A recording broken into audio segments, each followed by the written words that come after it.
You are listening to the Horse Radio Network, part of the Equine Network family. Well, this is Glenn the Geek, founder of the Horse Radio Network and host of Horses in the Morning, the daily podcast I've been hosting for the last 15 years. Welcome to the WESA Retail Roundup. The Retail Roundup is your go-to virtual hub for all things retail. Join us for panel discussions, webinars.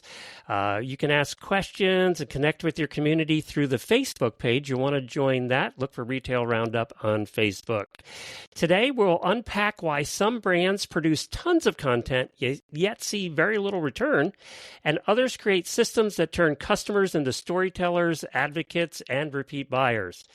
We're joined by Molly Hawkins from Hawk Media, a full-service marketing agency known for acting as an outsourced CMO. I can never say the word outsourced. For brands looking to launch, scale, and revitalize their marketing strategy. Hey, Molly. Nice to meet you. Hi, I'm so happy to be here. It's good to have you. You're a fellow podcaster, I just learned. Yes. I don't have quite as many podcasts under my belt as you do, but this is an honor to be here and to learn from the best when it comes to podcasting. What's the name of your show? We have to give a plug. Sure. It's called the Outliers Podcast. I started it because I get to meet so many talented people in the marketing world and working with all these businesses and founders. And I thought it was a shame to not feature them and highlight them and profile them. So yeah, you can find me on Apple Podcasts and Spotify Podcasts. And it's called the Outliers Podcast. The Outliers Project Podcast. Got it. Okay, very good. Well, tell us about Hawk Media. What do you guys do? Hawk Media is, well, I know a lot of folks might say it, but we are a full-service marketing agency. So if you have an idea and you need help bringing it to life, from logo to a website, all the way down to your organic social media or paid media, we can do it all, really. And I know you guys have worked with some big brands, Crocs and Getty Museum, and Barstool Sports. Talk about a podcast network right there. I mean, it's one of the best. Yeah, they did all the tough stuff. We just helped find new folks to come to their channels. Well, that's the hardest part, is finding new people to either shop in your store or come to your channel. Either way, it's the hardest part. So I assume you also deal with smaller boutique, small to middle size retailers and manufacturers as well? Absolutely. Frankly, that is my favorite customer to work with because we could make such an impact for folks at that stage. That said, it can be challenging for folks that are a bit smaller when it comes to budget. But, when you work with us, we help advise and give you a sense for when you should be spending your money and where. So working with a group like Hawk Media that has all of the practitioners all under one roof, so we can consult and determine the best approach for you before we start spending money in any one particular silo is actually really valuable. And I think with retailers too, or anybody that has a business, it doesn't matter what kind of business, you really quickly get to feel overwhelmed by social media. One, because there's so much of it, right? It used to be that, at the early days we had Twitter and Facebook, and now it's a dozen different things. What's the first thing they should, and maybe it's not working as well as they want it to, what's the first thing they should either start or stop doing at this point? Wow. Well, first of all, I will say there's no one right way to do it. It's unique to your business, your industry, and the space in the stage that you might be in. So, but I also like to say that all social media isn't created equal. There's paid social media, there's organic social media, and there are what I'd call core channels. And then you have specialty channels. I look at those like the kicker on a football team. You only bring them out, or use them for very specific reasons, right? So, but, I'd say stop trying to do it by yourself, especially if you are an owner, operator, and you're on the sales floor. Your time as the operator, the merchandiser, the buyer, the bookkeeper in a lot of cases, is far more valuable there.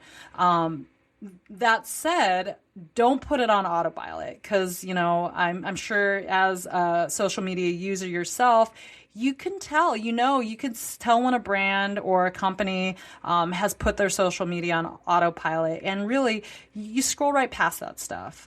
I'd say really try to find somebody on your team, whether it's, a retail floor staff member that's really motivated, or, oftentimes you can find an agency that is the right size or has the ability to support you with where you're at in your journey. And you could work with them, and you're going to get far more out of that effort, because your time is money as well, right? And, it's hard to justify sometimes to hire an agency, but, I promise you, if you work with the right partner, it'll pay off really quickly. I know that's the hardest part is when you're in a small business, and I've owned several, is to make that next step to hire the agency, to hire that next employee. You can never afford them when you actually hire them, right? That's the point when you should be hiring them, actually, is the point where you're just at the cusp of needing that help. But the thing about hiring an agency like yours, or any agency, or anybody to help you in that social media space, is that should see results fairly quickly in the scale of a business, right? It's not something you're going to wait a year necessarily to see results on, especially today. You can get much quicker results today than you could 20 years ago when you had to wait for the magazine to come out in 7 months, yeah, right? Absolutely. Yeah, and that's a tough one, because I'm both a creative and a nerd, a marketing strategist as well, and I think there's always some immediate wins. When we sit with our clients and assess the opportunity, and when we meet them for the first time, you might see long game opportunities and short-term wins. If it's a smaller brand, they typically need initial, quick wins to be able to justify the spend. If we could prove ourselves and, get them those wins, I very quickly might start to introduce, these opportunities to invest a little bit more in brand or better content or, other channels. But it's not a straightforward, this or that. There's usually a mix of considerations that you're going to want. And, if you don't have a marketing partner or an agency who's, proposing things in that way, I'd say, maybe shop around a little bit. Wait, I've seen the term I cannot say this word either, programmatic retail. What does that mean? Oh man, well, it's probably as confusing for a lot of people as it is hard to say for a lot of people too. To put it simply, it's basically automated advertising that will match your retail data to audiences all over the web. And it will serve up your ads to people that match that data. And this is all kind of happening automatically in the background, right? And now this helps reach new people, new customers.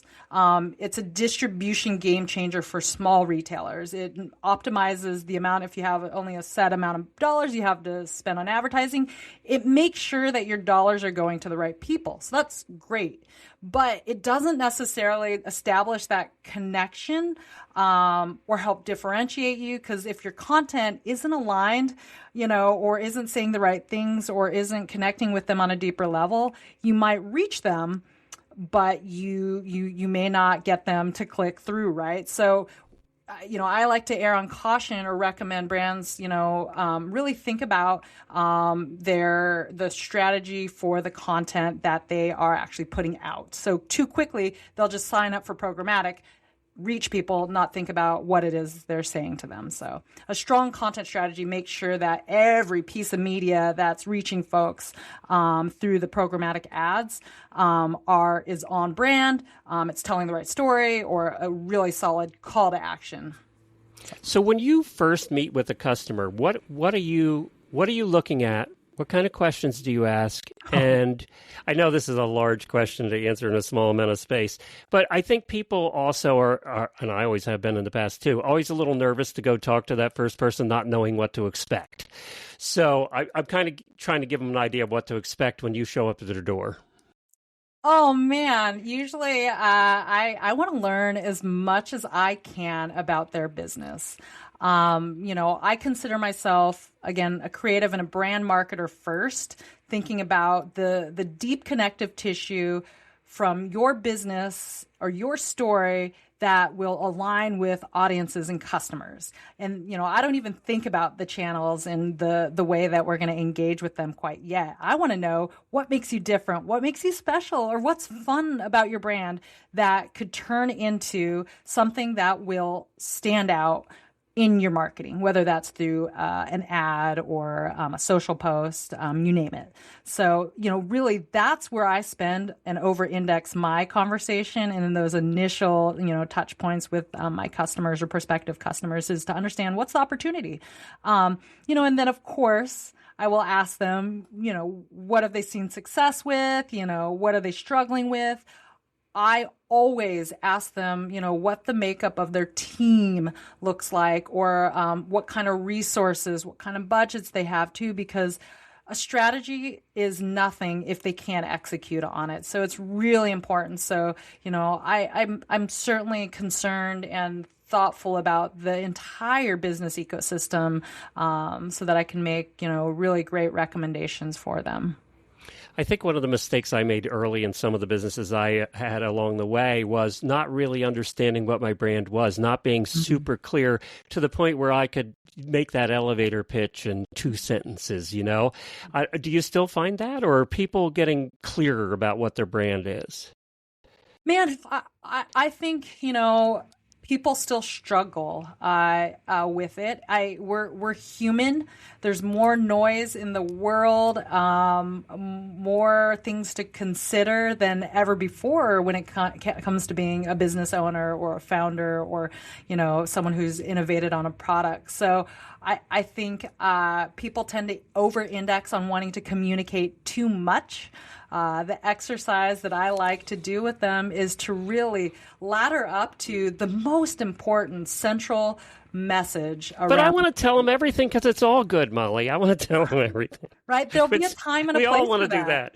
Oh, yeah. I mean, trust me, I struggle with it myself because I'm a very exuberant, excitable person, and I'm not known for my brevity. But, what I will say to your listeners is that there's a time and a place for everything else. You might have heard of the marketing funnel, and it might be woo-woo and just like, what does that even mean? But, the funnel or the marketing pyramid, it basically gives you a hierarchy, much like the food pyramid, of what is most important and what volume of those things do you need in your life, right? Or, Maslow's hierarchy of needs, right?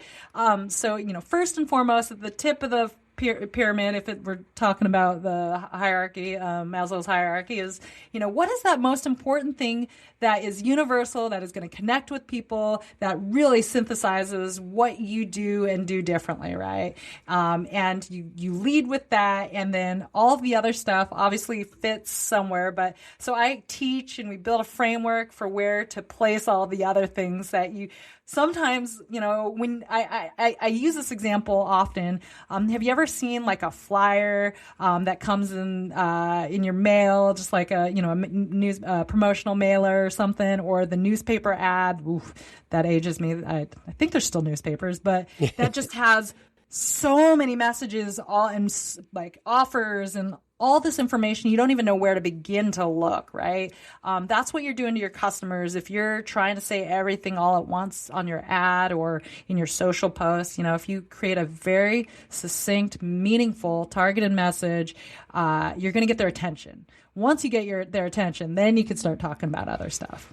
It's interesting because, a lot of people pick on social media influencers, quote unquote, or, social TikTok celebrities or YouTubers or things like that. But if you look at the ones with millions of followers, they are very focused in what they do. They pretty much do one thing, and they do that one thing very well because they found through experiment that that's the one thing that draws eyeballs, right? That gets people, in our case, gets people to listen to podcasts. What's that one thing? And then they focus on that, and from there, after a period of time, they can branch out. It's exactly what you're talking about. Yep. In the case, and this is what a brand has to do in social media, is find that one thing that really clicks, really work with that. That's what you're talking about. Find a thing that works and then branch out from there. Absolutely, exactly. And we say that and it sounds so easy, Yeah, find it's your one not. thing. It's not, because you're so No. steeped in it. You're emotionally Yep. attached, and oftentimes, you may have seen a win here or there. So it's hard to really kind of zoom in on that, right? And if we're talking like, say it's a farm and ranch supply store in Montana, maybe you're in Livingston, Montana, for example. I just love Montana, so that's why you said it, for Yeah, example. me too. What is your special sauce? There might be like 5 different shops within like a 50-mile radius, but what's your sweet spot? Like, are you a 6th generation, owner of the supply store? Can you really lean into that and talk about that? Do you have is there a shop dog that everybody loves and knows? Because that sounds silly. Maybe you carry a particular brand that is very unique to your shop. There's a lot of different, and maybe you're the only shop in Livingston, Montana, or within the 50-mile radius. So lean into that, right? So, and talk about, be local and regionally centric, and lean into that, the stories, the way in which you talk about your sales, or the people you feature on your social media, the influencers that you work with. I used to have a sign above my head up here that said "Silly Sells." Because it does, and especially you look at some of the videos, some of the things that are getting 10 million. It's silly, but it's also you can make that part of your brand. The dog, the shop dog, the horse, the whatever, right? Just whatever. Because you haven't seen it done before doesn't mean it couldn't pop and actually thrive in social media. And in fact, that actually might be an opportunity. I made the worst mistake I ever made in the beginning of Facebook. Is I posted a video of my pony. He loves water, and we had massive rains, and we had a lake basically, and he would go in there and roll and splash for minutes. Did the video, posted it on our Horses in the Morning page, got 12 million views, and I didn't brand it at all. So because it was a silly post that I didn't think was going to do anything, right? It's just sounds like you need to do it again. I probably do. I probably need. I could take the same video and do it again and probably do 12 million. So you worked with a company called Gear Aid, right? Mm-hmm. Can you give that as an example? Because I think that was a great example. Yeah, absolutely. So Gear Aid is a very established outdoor accessories brand that makes very functional accessories that are kind of not necessarily the star of, say, whether you're a hiker or a mountain biker or a skier, whatever the activity. These are like accessories like clips, or they have really cool washes that are high performance washes for your outdoor gear, and a lot of these different things that are centric to a particular set of activities, right? And when we started working with them, their channels had been fairly dormant. They weren't getting a lot of engagement. They didn't have a very large social following. And they're like, why isn't it working? Our brand is big. We have a lot of wholesale distribution. But what we really leaned into was, these activities and these communities that are buying your product, they're not represented on your channels, and we thought, and we really wanted to see them really start engaging influencers and ambassadors to get that validation. So I think that's really important. You could use social media as a channel for validation.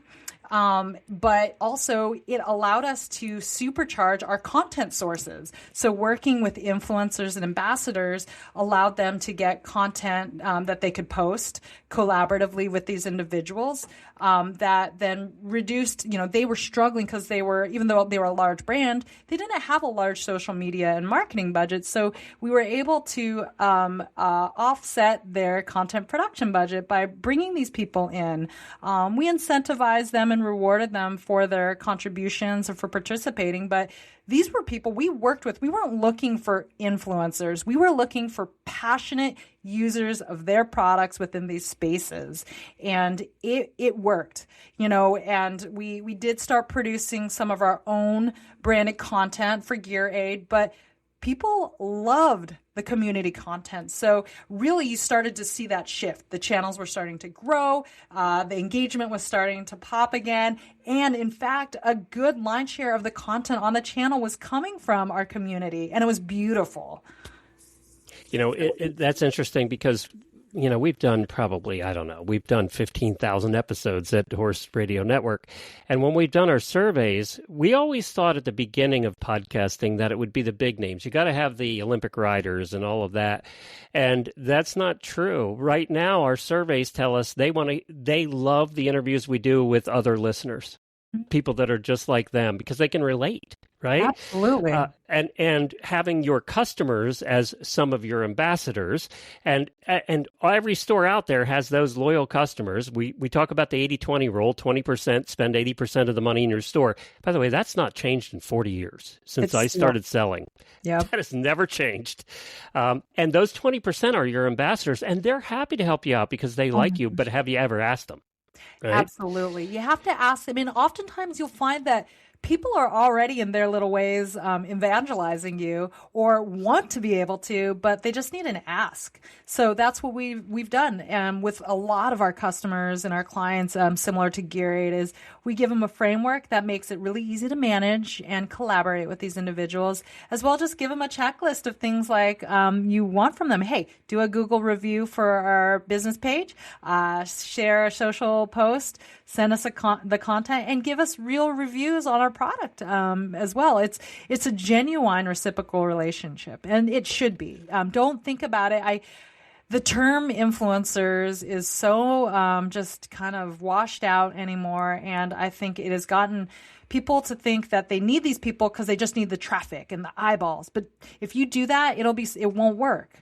You might get a couple sales, you might get, some new fans, but if you're not doing it right with the right people and it's not genuine, you'll waste money hiring an influencer. I saw a store not too long ago that I've been following, and I won't mention the name today because I don't have permission, but it's a retail shop, not huge, not the smallest one around, but also not the biggest. And they sent one of their counter people, who was probably 19. She's probably 19 or 20. But the 19, 20-year-olds have this phone figured out, right? They got the phone figured out. They have social media figured out. They sent them out to about 5 of their top customers to the barn. And they took customers who had recently bought a larger item, maybe a saddle or whatever.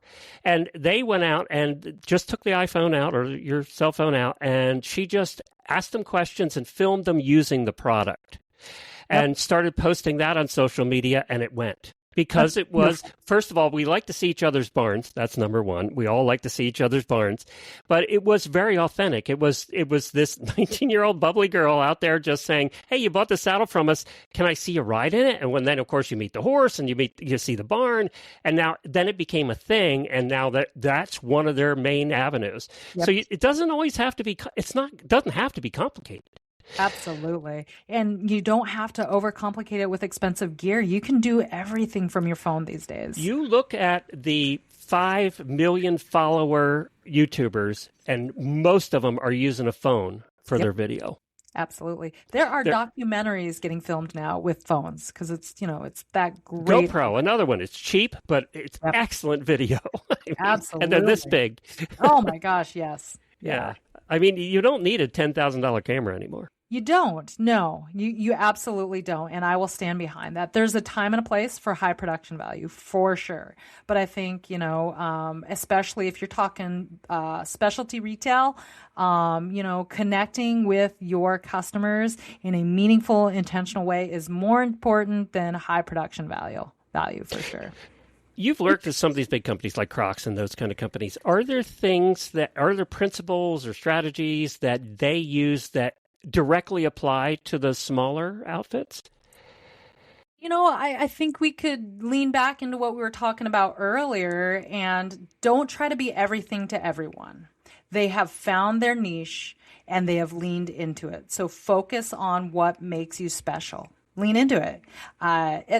It's scary. You may not have, you may not know, maybe you're too close to it, but the best thing that we've often done with customers is do a survey or ask your customers if you're at the cash wrap and you have the opportunity to, if you're that kind of a customer service person, ask them like, hey, curious, what brought you in here today? You'll learn and you'll start to really quickly hone in on what that special sauce is. And, I think that's really, really important. And your biggest brands, they do a great job of knowing who they are and then figuring out how to focus on that. And sometimes that gets annoying too, right? I mean, so they annoyingly do it to the point, but they get the answer they want.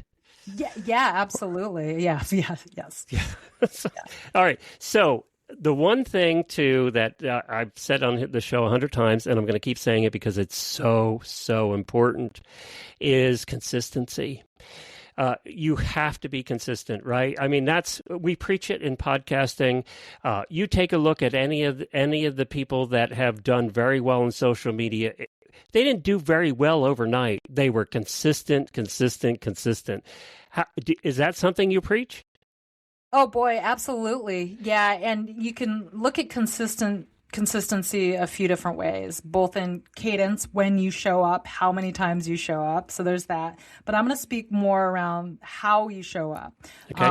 So it's the type of content, right? I'd say make sure to look at how you are identifying with that special sauce, like we kind of just talked about. And, if you're just getting started, you're trying to change things, figure out one way you could show up. And do that consistently. So, I mean, like if, for example, you're a dynamic founder, owner, people love you, everyone knows you, figure out how you could, and if you're willing, post something once a week. Maybe it's you just feature your favorite product or a new product, your new arrivals, or you do that thing like the gal who had gone around to feature the customers. And that's their thing now. Yep, yeah, exactly. Yeah. And just figure whatever your special sauce is and find a way to bring it to channel and do that repetitiously. And it doesn't need to be every day. It could be once a week. It could be once a month, but be consistent and give that 3 to 4 months and see what kind of traction you can get behind it. And the other thing when talking about consistently, highlight or, include your community consistently. There are a lot of reasons I'll say how important that is from a standpoint of social media, but could you imagine if, just like in the real world, if you had a friend that you say, that only talked about themselves, right? You would probably get a little annoyed or only hang out with them so much, or when it comes to social media, you might just get tired and you just keep scrolling. I can't stress this enough, include your community, and figure out a way to do so, consistently. Yeah. And it's so much easier today. We have every opportunity today. We have all the tools today we didn't have 20 years ago. 20 years ago, you had magazines and newspapers, and that was it. Unless you could afford to advertise on the radio, that was it, right? Billboards. Back then. Today, we do have more opportunity. And I know sometimes as business owners, we get overwhelmed by all the opportunity there is, but think about the way it was. You used to have to place your ads a year in advance to get in magazines. I mean, and it wasn't cheap. It was expensive back then too. So we do have more opportunity than we had in the past. And in ways, it's simpler than it ever has been. And, so remind yourself of that when sometimes we get overwhelmed and go, well, there's too much. Well, at least it's there. You have the opportunity now where we didn't have this. Here's an acting company I owned way back. And we did 10 years of shows. We did Medieval Feast, kind of a Benny Hill version of Medieval Feast. That's aging me right there. Wow. And we did 450 shows. That was pre-internet. Wow. It was hard to advertise and get the word out to sell tickets to 200 people for once a month and doing that kind of show. It was hard. Today, it would be so much easier with that kind of show to do it today. Oh my gosh, absolutely. I'd say when it comes to, there are a lot of options, but don't feel like you have to be everywhere. And you don't have to do them all, right? Yep. Don't feel like you have to do them all. And if someone just says, you need to be on TikTok, ask them why. And if they say, well, because, that's where everybody's at, well, who's there? Is that your customer? Yeah, and so even in the horse world, there's certain niches that work on Instagram, certain niches that work on Facebook, certain niches that work on YouTube and TikTok. And a lot of times, they'll post them content creators that do it for a living post it everywhere, but they have the one platform that's a heck of a lot more popular than any other. They all have the one platform, and it's different for almost every one of them. Yeah, absolutely. All of our brands, we don't just copy and paste when we work with different brands. We look at their audience.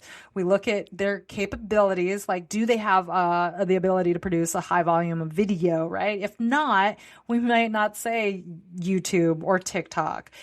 So depending on their audience, we might say Facebook is your core channel, So I'd say, don't be afraid to just focus on one or two that makes sense for you based on what you could produce, and but be mindful of who your customer is. And again, you can ask your customer too. I think surveys are underrated. I feel like people don't do enough surveys. It's interesting, and she doesn't mind me saying this because she has said it on our show. We years ago, 18 years ago, when we started our first podcast, which it wasn't a thing then. We had a sponsor, Kentucky Performance Products, and she's still with us today, 18 years later. And she has said over and over again, you didn't have the numbers that the magazines had, or we didn't have the stats that they had.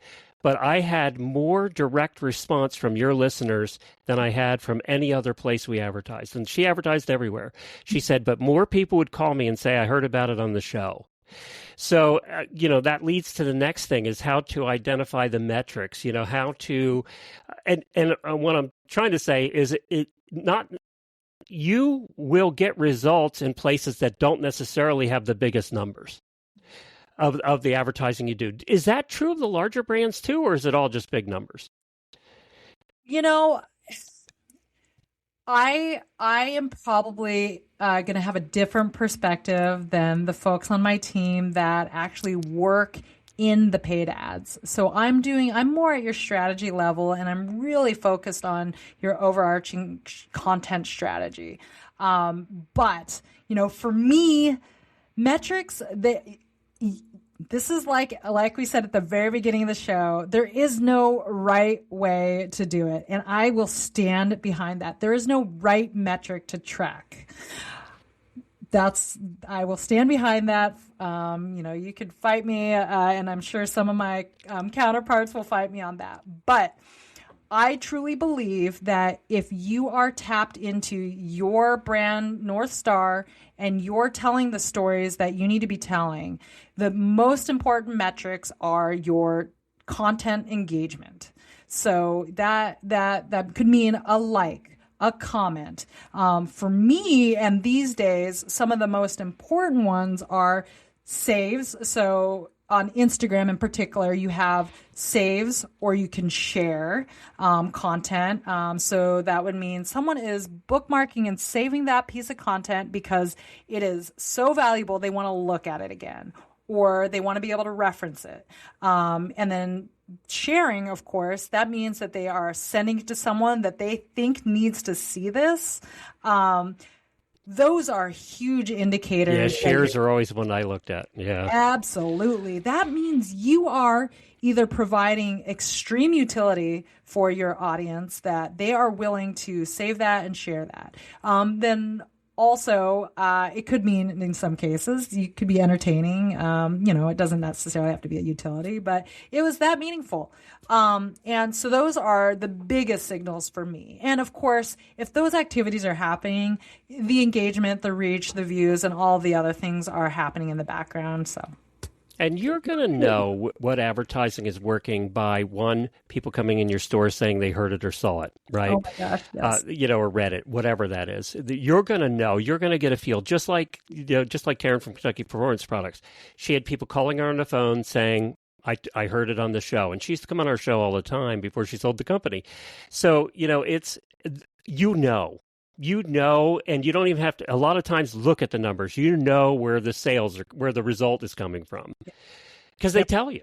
Absolutely. I have one client that we've put two of their employees on camera, and they have told us that they have heard from so many people, friends, random people. They'll get comments on their social media talking about the talent or people messaging them. And, that's an indicator. People are loving the content. They're getting feedback around it, and you will hear, you will know. That said, it sometimes takes time for that to kind of distribute and to start building momentum. So don't be distraught. Don't just start something and abandon it if the first post didn't hit. You'll talk to so many of those influencers that have hundreds of thousands of fans. But they've been doing it for 5 years. Exactly. Yep. Consistently. I just talked to someone that said they've been doing it for 16 years and just 2 years ago started actually making money at it. So not that we could afford, all of us can afford to be in that kind of situation, but yeah, so.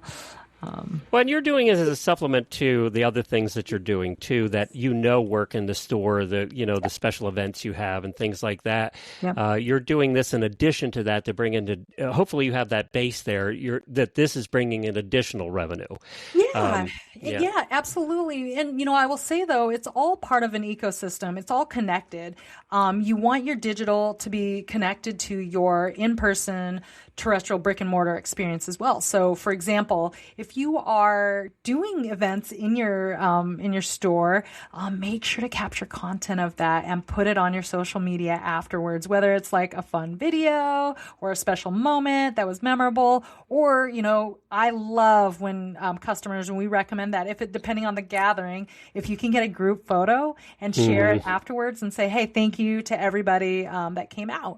That shows gratitude. That also gives people something that they want to then engage with, share, tag their friend that might have not seen it yet.